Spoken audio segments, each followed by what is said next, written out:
जिसकी मति जैसी रहती है वह उसी प्रकार से समझता है।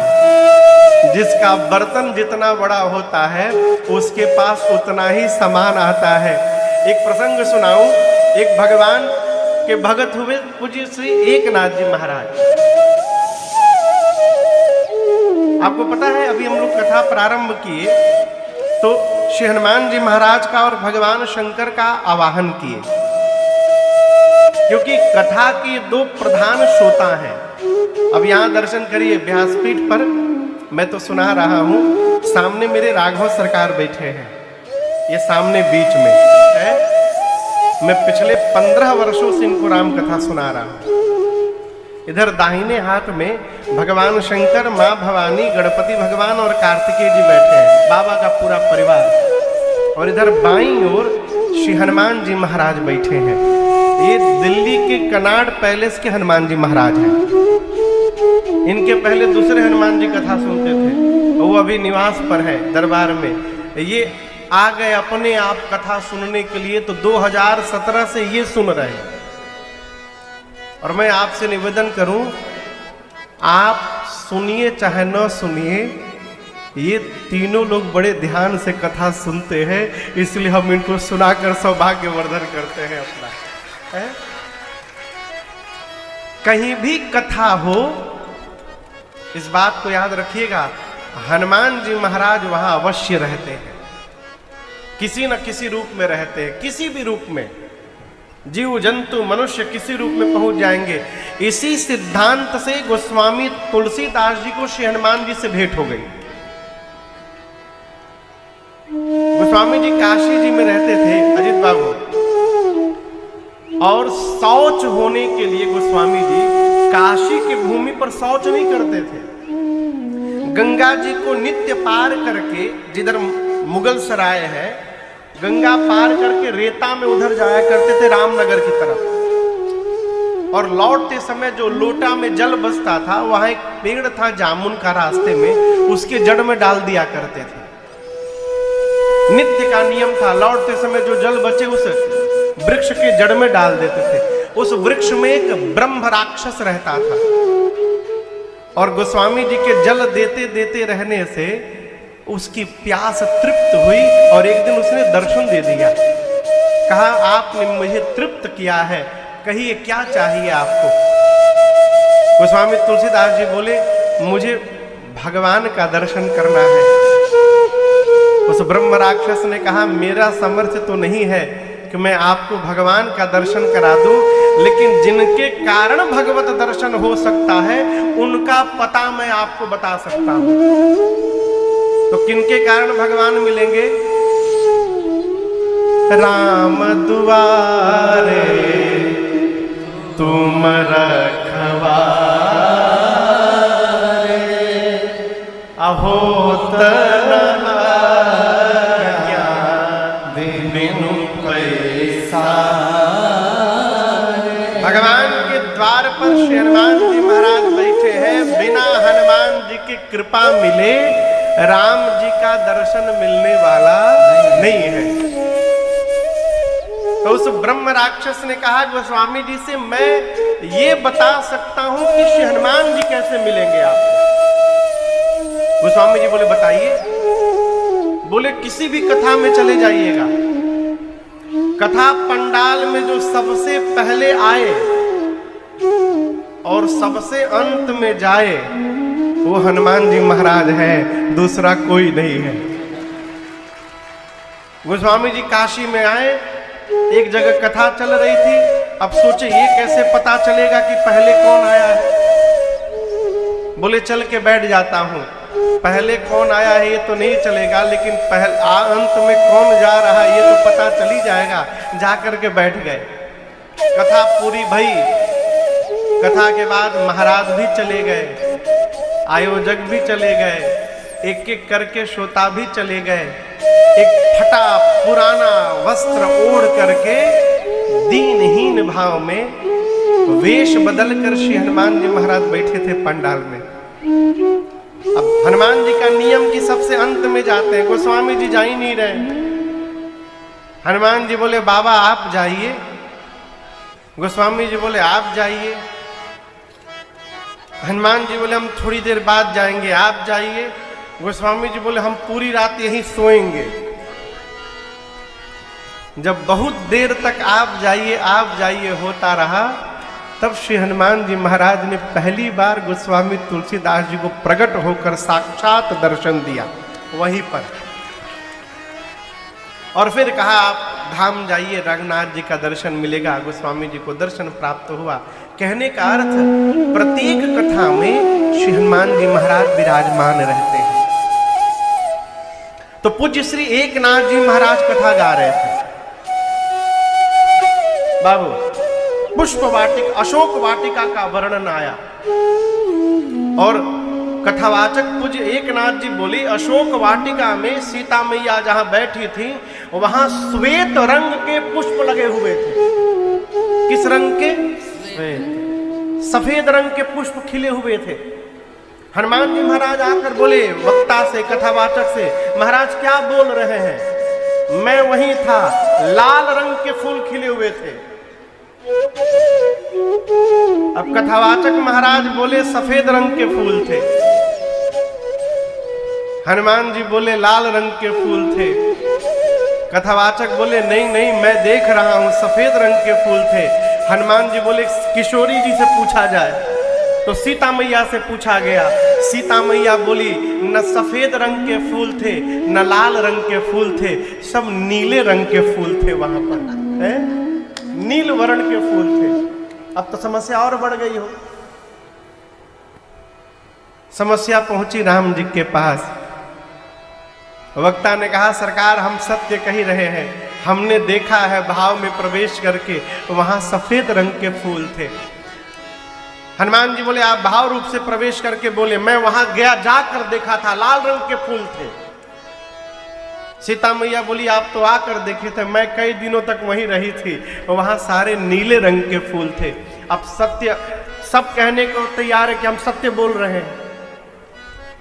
राम जी बोले आप तीनों सत्य बोल रहे हैं। तीनों ने कहा प्रभु ये संभव कैसे है, सत्य तो कोई एक ही होगा। राम जी ने कहा सत्य तो ये है कि अशोक वाटिका के सारे पुष्प श्वेत वर्ण के थे, सफेद रंग के थे। कथावाचक आनंद हो गया, हम सही कह रहे थे। हनुमान जी बोले प्रभु जो मैंने देखा। राम जी बोले आप भी सत्य बोल रहे हैं।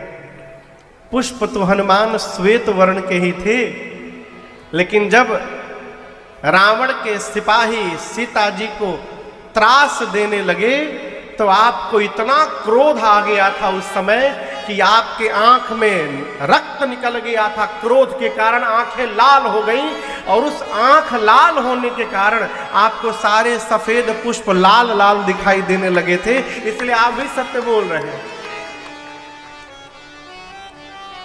सीता मैया, हनुमान जी बोले फिर ये कैसे कह रही है मैया कि नीले रंग के पुष्प थे?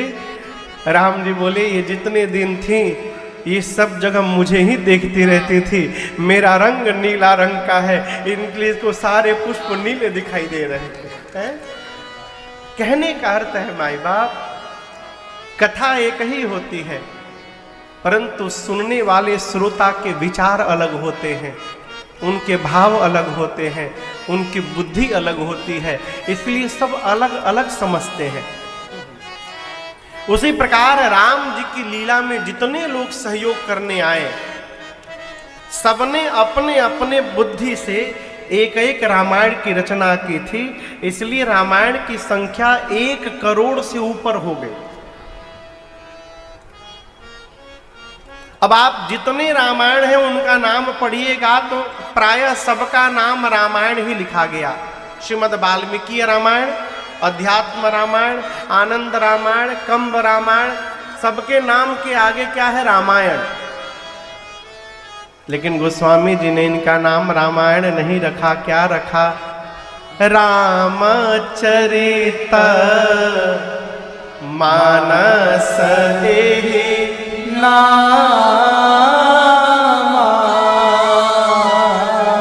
सुनत श्रवण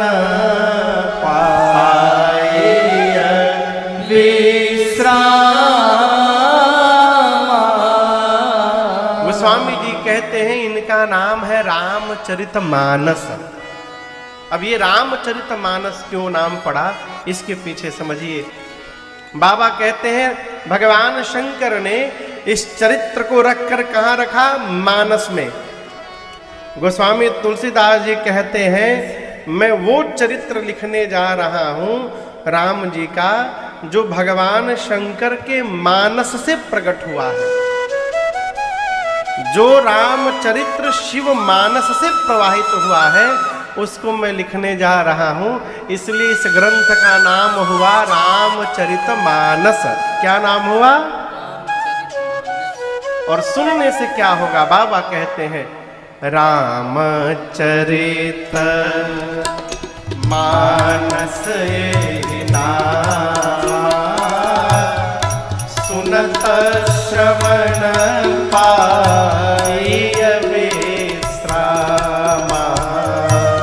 रामचरित मानस ये नाम सुनत श्रवण पाइय विश्रामा। विमल कथा कर कीन्हयरम्भा। विमल कथा कर कीन्हयरम्भा। विमल कथा कर कीन्हयरम्भा। विमल कथा कर कीन्हयरम्भा। विमल कथा कर कीन्हयरम्भा। सुनत साहि काममदम्भा। विमल कथा कर कीन्हयरम्भा। सुनत साहि काममदम्भा। सुनत साहि काममदम्भा। सुनत साहि काममदम्भा। गोस्वामी जी कहते हैं इनका नाम है रामचरितमानस। और सुनने से क्या होगा, सुनत श्रवण पाइय विश्रामा। गोस्वामी जी कहते हैं भगवान के इस चरित्र को श्रवण करने मात्र से हमारे मन को एक न एक दिन विश्राम की प्राप्ति हो जाएगी। अब यहां पर बड़ा एक सूक्ष्म विषय मैं आपसे कहूं, दो स्थान है, एक यहां और एक यहां। आप समझ रहे हैं?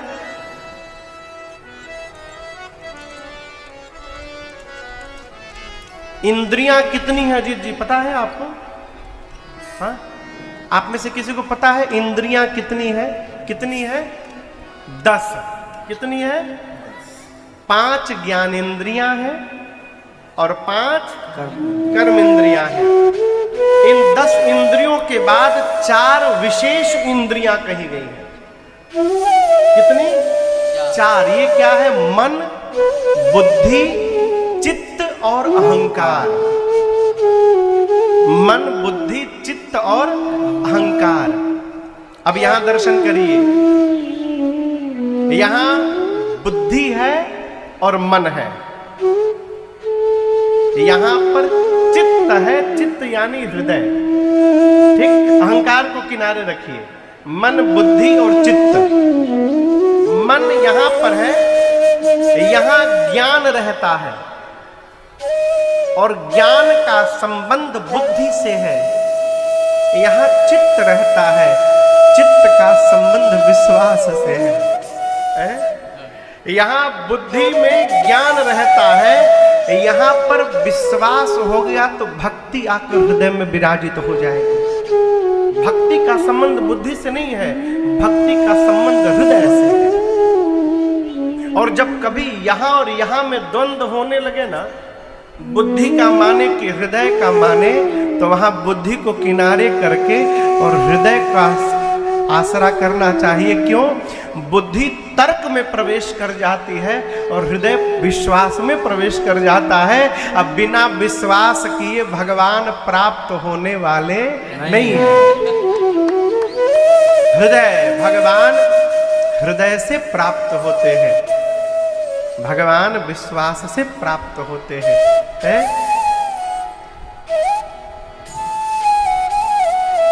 गोस्वामी तुलसीदास जी कहते हैं, सुनत श्रवण पाई विश्राम। भगवान की कथा सुनने से जीवन को विश्राम की प्राप्ति होती है। विश्राम जानते क्या है? जहां पर बुद्धि लगाना बंद कर दिया जाए, मनुष्य विश्राम प्राप्त कर लेगा। आज बुद्धि समझते हैं, हमारी ओर कहते हैं ये बहुत खुरपेची आदमी है,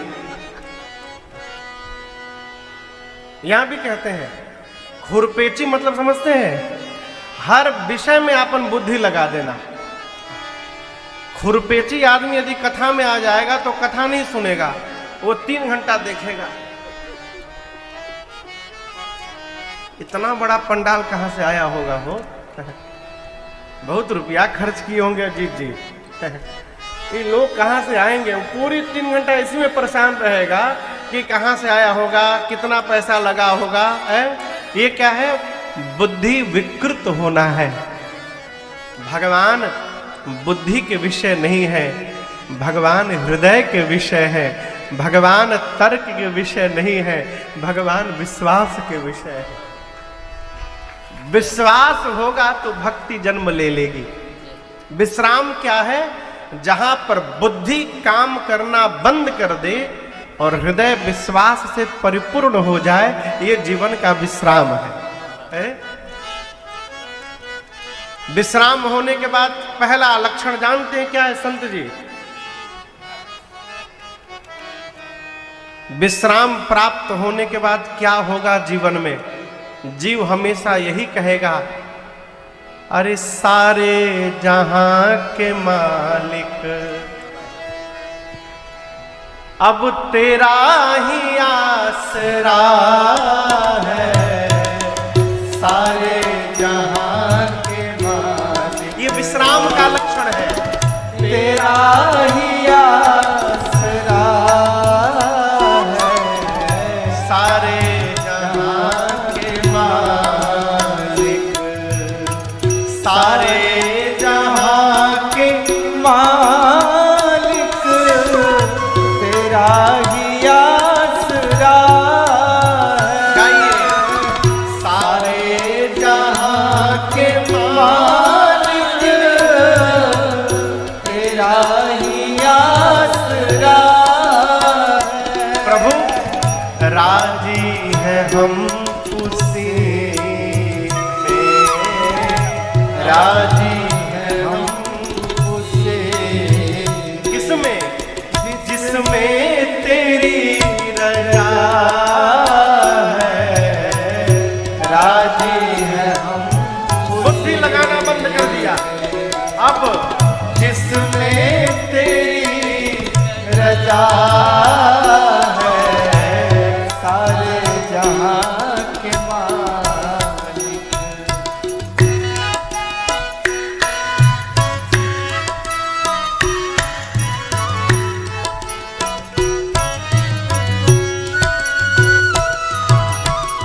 हम क्या बताए तुमको, सब कुछ तुम्हें खबर है। हम क्या बताए तुमको, सब कुछ तुम्हें खबर है। हर हाल में हमारी तेरी तरफ नजर है, हर हाल में हमारी तेरी तरफ नजर है। मजबूरियां हमारी, मजबूरियां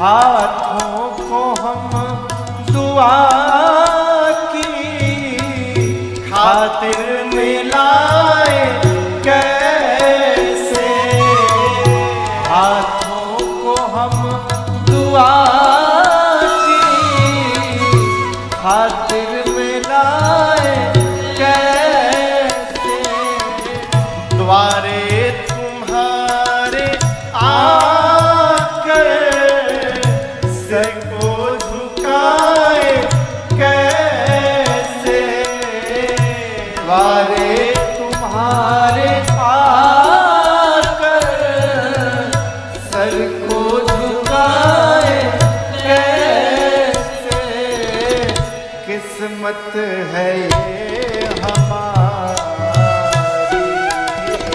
किस्मत है ये हमारी, क्या जो तेरा फैसला है, किस्मत है ये हमारी, जो तेरा फैसला है, सारे जहां के मालिक तेरा ही आसरा है, सारे जहां के मालिक।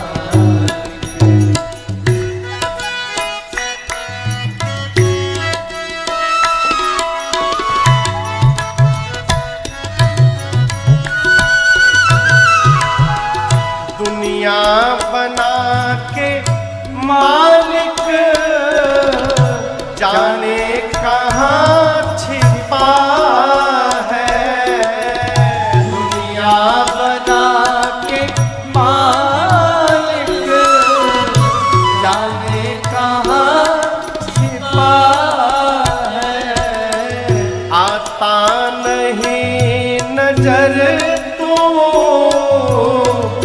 बस एक यही गिला है, आता नहीं नजर तो बस एक यही गिला है, फिर भी प्रभु भेजा हमें जहां में, भेजा हमें जहां, इसलिए प्रभु तेरा शुक्रिया है, भेजा हमें जहां में, प्रभु तेरा शुक्रिया है, सारे जहां के मालिक तेरा ही आसरा है, सारे जहां के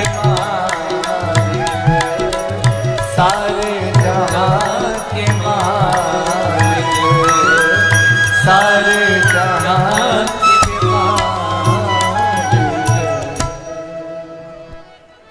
ये बात समझ में आ रही है, हैं? ये विश्राम है। हमारे पूज्य महाराज श्री कहते हैं, हमारे साथ जब श्री रघुनाथ तो किस बात की चिंता, ये विश्राम है? शरण में रख दिया जब माथ तो किस बात की चिंता है, इन्हीं के हाथ में जब हाथ तो किस बात की चिंता, तेरे स्वामी को रहती है तेरी हर बात की चिंता, और क्या कहे, इन्हीं का कर रहे गुणगान तो किस बात की चिंता, ये विश्राम है। भगवान पर पूर्ण रूप से विश्वास जागृत हो जाना, ये विश्राम है। ये होगा कैसे? केवल और केवल भगवत कथा श्रवण करके। आपको बताऊं, एक नारद जी को आप लोग जानते हैं ना, नारद जी को प्रसंग आएगा कल परसों श्रवण करिएगा। नारद जी भगवान से बोले, प्रभु हमको एक दिन के लिए चेहरा उधार दीजिए। क्या उधार दीजिए? भगवान पूछे किस लिए हो? नारद जी बोले, प्रभु विवाह करना है हमको। नारद के चेहरे पर तो विवाह हो नहीं पाएगा, आपका चेहरा उधार लेकर लगा कर जाएंगे और विवाह करके आपका चेहरा लौटा देंगे। नारद जी विवाह करने के लिए भगवान का चेहरा मांगे। भगवान नारद जी का विवाह काटने के लिए उनको बानर का चेहरा बना दिए। और केवल काटे नहीं, भगवान स्वयं राजकुमार बन के गए और उस कन्या से विवाह करके चले आए। प्रसंग परसों श्रवण करिएगा। नारद जी को बड़ा कष्ट हुआ। राम जी जब वनवास के क्रम में थे, शबरी मैया को गति देकर भगवान पंपा सरोवर पर जाकर बैठे थे। उस समय नारद जी राम जी से मिलने गए और नारद जी ने प्रश्न किया, प्रभु एकांत में आप ही दोनों भैया हैं और मैं हूं, एक मेरे मन में बड़ा कष्ट है। राम जी पूछे किस बात का कष्ट है? नारद जी बोले, प्रभु जब विवाह में चाहे प्रभु, जब मैं विवाह करना चाहता था, प्रभु के ही कारण करे न दे। प्रभु आप मेरा विवाह क्यों काट दिए? मेरा विवाह नहीं होने दिया। शंकर जी मना कर रहे थे कि मैं विवाह नहीं करूंगा, उनका बरबस करवा दिए। हम चाह रहे थे हमारा विवाह हो जाए, हमारा विवाह आप काट दिए, ऐसा क्यों किए आप? यहां राम जी का उत्तर बड़ा अद्भुत है। राम जी मुस्कुरा कर बोले, नारद जी आज तक आपने कभी पूछा नहीं था, इसलिए मैंने आपको बताया नहीं था। एक बात आपसे कहना चाहता हूं नारद जी, मेरा एक स्वभाव है। नारद जी पूछे क्या स्वभाव है? भगवान राम जी बोले, नारद जी जो मनुष्य, इसको ठीक से समझिएगा, जो मनुष्य संसार के समस्त आशाओं का त्याग करके और केवल मेरे भरोसे रहता है, संत बाबू, जो संसार के समस्त आशाओं का त्याग करके केवल मेरे भरोसे हो जाता है, मैं उस जीव की उसी प्रकार रक्षा करता हूं जैसे महतारी समझते हैं, महतारी अपने छोटे से बालक की जैसे रक्षा करती है, उस प्रकार मैं उस जीव की रक्षा करता हूं जो केवल मेरे भरोसे रहता है। अब मैं आपको इसके भीतर लेके चलता हूं। कल्पना करिए किसी माता जी के पास उनका 1 महीने का बालक हो, 1 महीने का, और उन माता जी को बांदा से निकल करके दिल्ली जाना हो ट्रेन पकड़ के। माता सामान पैक करेगी ना, लेकिन वो बालक नहीं कहता है कि माँ हमारा भी तौलिया पैक कर लेना, माँ मेरा पाउडर रख लेना। कहता है क्या बालक? माँ वो काजल रख लेना मेरा, माँ वो क्रीम भी रख लेना माँ। नहीं कहता, वो आनंद में पड़ा रहता है। और आप दर्शन करिए, माँ अपना सामान भले भूल जाए लेकिन उस बच्चे का एक भी सामान नहीं भूलती, सारा सामान रखती है। क्यों? क्योंकि वो जीव पूर्ण रूप से भगवान माँ पर आश्रित है। ये कथा कहती है, यदि वही भाव हमारा भगवान के प्रति जागृत हो जाए, हम भगवान पर आश्रित हो जाए, तो भगवान भी हमारे उसी प्रकार हमारी रक्षा करते हैं जिस प्रकार माँ उस बच्चे की रक्षा करती है। और आप आगे दर्शन करिए, राम जी कहते हैं, नारद जी वही बच्चा जब बड़ा हो जाए, आप दर्शन करिए, बच्चा छोटा रहता है तो माँ नहलाती है, बच्चा बड़ा हो जाता है तो माँ नहीं नहलाती, बच्चा स्वयं नहलाता है, नहाता है, अपना सामान स्वयं रखता है। जब बच्चा बड़ा हो जाता है और अपने करने लगता है तो माँ उसको छोड़ देती है। भगवान कहते हैं जितने ज्ञानी भगत है ये सब मेरे बड़े बच्चे हैं, इसलिए इनको मैं छोड़ दिया हूं, साधन करके आगे बढ़ते रहिए। लेकिन जो कुछ नहीं जानता, जिसको कुछ ढंग नहीं आता, जो केवल मेरे भरोसे रहता है, मैं उसको उसी प्रकार गोद में उठाए रखता हूं जैसे माँ अपने छोटे से बच्चे का देखभाल करती है, मैं उसकी देखभाल करता हूं। है? ये प्रसंग कहता है कि भगवान पर विश्वास करिए, विश्वास करिए। जब दांत न थे तब दूध दिया, जब दांत दिया है तो अन्न भी देंगे। विश्वास करिए, यही विश्वास जागृत हो जाना, ये विश्राम है। विश्राम हो जाएगा तो मन जो है ना ये हरकत करना बंद कर देगा, फिर यहाँ का काम प्रारंभ हो जाएगा। पूज्य कबीरदास जी कहते थे, अरे मन की तरंग मार लो। किसकी तरंग? ये मन बहुत खतरनाक है।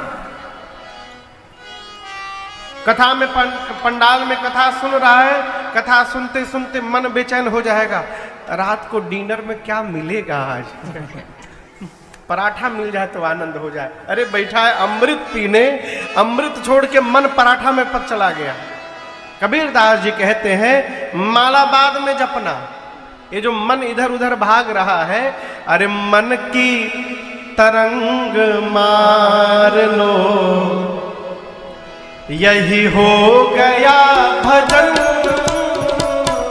मन की तरंग मार लो, यही हो गया भजन। मन की तरंग मार लो, यही हो गया भजन। मन की तरंग मार लो, यही हो गया भजन। आदत बुरी संभाल लो, आदत बुरी संभाल लो, यही हो गया भजन। आदत बुरी संभाल लो, यही हो गया भजन। मन की तरंग मार लो।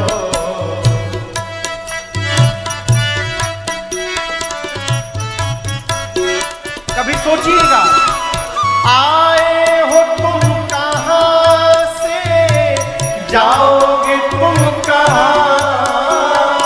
आए हो तुम कहां से, जाओगे तुम कहां। आए हो तुम कहां से, जाओगे तुम कहां। आए हो तुम कहां से, जाओगे तुम कहां। बस इतना तो दिल विचार लो, इतना तो दिल विचार लो, यही हो गया भजन।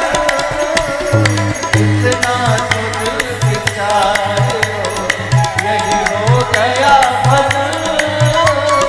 मन की तरंग मार लो, यही हो गया भजन। मन की तरंग मार लो।